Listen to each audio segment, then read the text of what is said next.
Agora na Plus, Esporte 7. Boa noite, Fernanda. Boa noite, meu amigo Thiago. Boa noite aos ouvintes do programa Tô de Olho.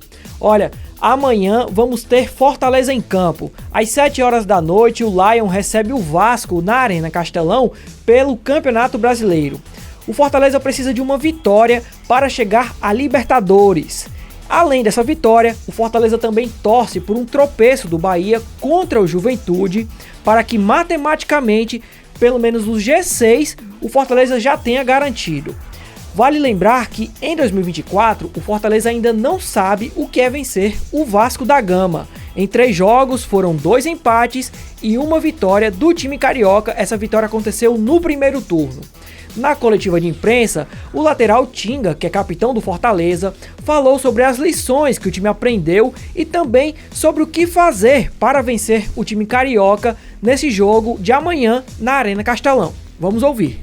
Eu acho que na Copa do Brasil a gente não fez o dever de casa, né? Não conseguiu a vantagem, né? Então a gente foi, né, com empate para lá e a gente fez um grande jogo lá, né? Claro que a gente teve nossos vacilos, né?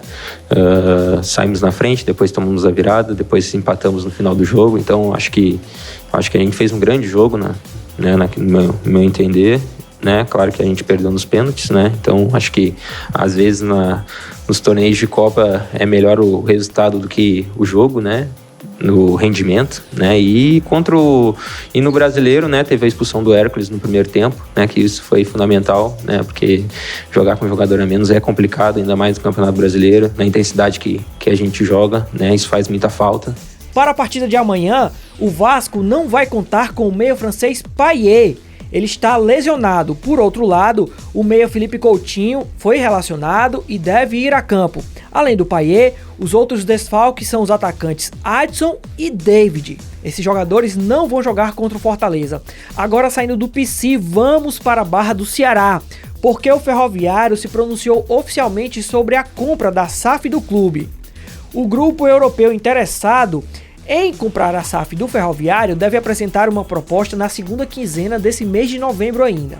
Após essa proposta, haverá uma Assembleia Geral para definir sobre a compra, se aceita ou não, e se o Ferroviário vai virar SAF ou não.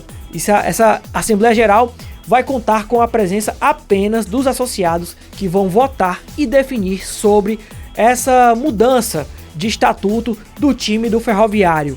Agora, saindo da Barra do Ceará, vamos para Porangabuçu, porque a diretoria do Ceará prometeu uma premiação milionária em caso de acesso do Ceará. Essa premiação gira em torno de 5 milhões.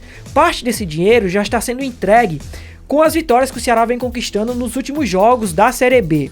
Porém, caso o time conquiste o acesso para a primeira divisão, haverá um bônus que chegará aos 5 milhões. Então, é muito dinheiro envolvido aí para o time do Ceará. O Ceará que está tentando retornar à primeira divisão do Campeonato Brasileiro. Há uma disputa com o Sport, a diferença hoje é de 2 pontos. O time alvinegro precisa vencer os 3 jogos e, claro, contar com o tropeço do time pernambucano para finalmente voltar à primeira divisão. Esse que é um desejo de toda a torcida alvinegra.